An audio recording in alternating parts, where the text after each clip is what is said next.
Las ideas libertarias inquietan a los políticos porque tocan la base misma de su poder. El control sobre los recursos, las decisiones y las narrativas de las sociedades. Pero, ¿cómo logran esto? Número 1. Eliminan sus privilegios. Muchos políticos disfrutan de privilegios especiales financiados con el dinero de los impuestos. Por ejemplo, en Argentina, los expresidentes y sus viudas recibieron durante años pensiones vitalicias equivalentes al sueldo de un juez de la Corte Suprema, una suma muy superior a las jubilaciones comunes. Este sistema fue duramente criticado por ser desproporcionado y por otorgar beneficios exclusivos a una pequeña élite política, algo que un enfoque libertario buscaría eliminar promoviendo igualdad ante la ley. Número 2. Menos Estado significa menos poder para ellos. Los políticos dependen del control estatal para manejar recursos, crear regulaciones y, en muchos casos, ejercer un poder que va mucho más allá de lo necesario. Por ejemplo, los medios de comunicación estatales, presentes en varios países, son una herramienta poderosa para moldear la opinión pública a favor del gobierno. En países como Venezuela, los medios de comunicación estatales han sido utilizados para promover las agendas del gobierno, limitando la disidencia y moldeando la opinión pública a favor del régimen. Un enfoque libertario eliminaría este control, devolviendo a los ciudadanos la posibilidad de acceder a información plural y transparente, dejando este control en manos de ciudadanos y empresas privadas que compiten por la credibilidad y la calidad.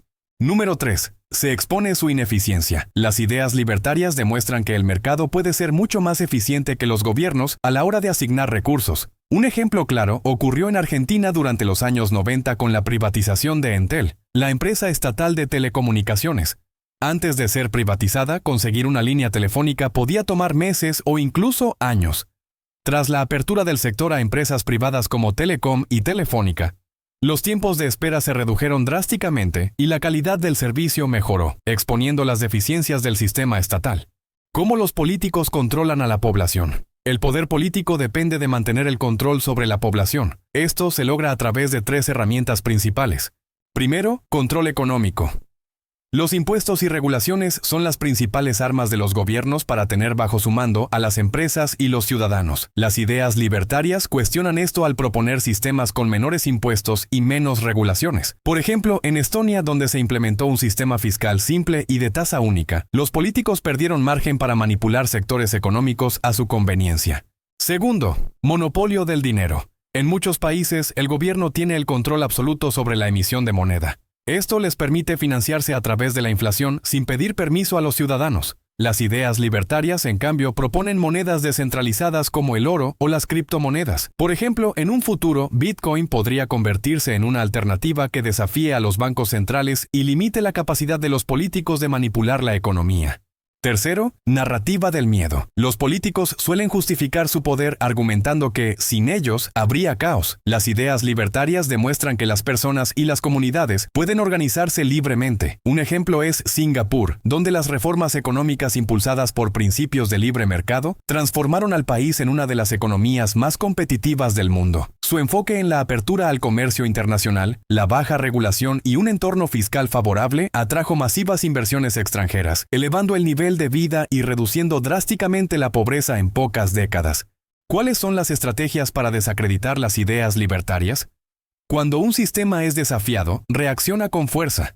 Los políticos y sus aliados recurren a tácticas diseñadas para proteger su poder y desacreditar alternativas que podrían amenazarlo. Las siguientes estrategias son las más utilizadas. Número 1. Caricaturizarlas.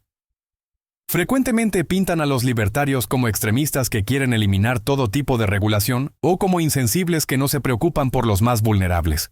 Por ejemplo, durante los debates sobre la privatización de servicios en América Latina, muchos políticos exageraron los argumentos, diciendo que la extrema derecha querían vender la patria. Número 2. Culpar al mercado. Cada vez que ocurre una crisis económica, los políticos suelen culpar al capitalismo o al mercado libre, aunque muchas veces estas crisis son producto de sus propias políticas intervencionistas.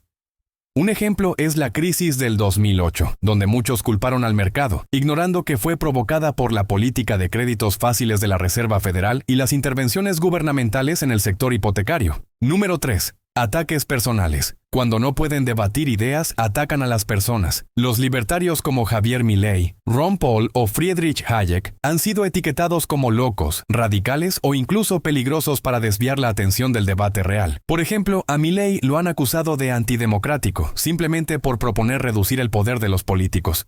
La historia está llena de ejemplos que muestran cómo las ideas libertarias desafían a los poderosos. Por ejemplo, algunos casos icónicos incluyen a los siguientes. Javier Milei en Argentina con su mensaje de «la casta política» ha hecho temblar al sistema. Milei no solo critica el derroche estatal, sino que eliminó ministerios enteros, algo que golpea directamente el corazón del aparato político. Ron Paul en Estados Unidos, durante su carrera política, fue una voz constante en contra de la Reserva Federal y el gasto desmedido del gobierno. Aunque muchos lo consideraban fuera de lugar, su mensaje inspiró a una generación de libertarios. Y por último, Lee Kuan Yew en Singapur.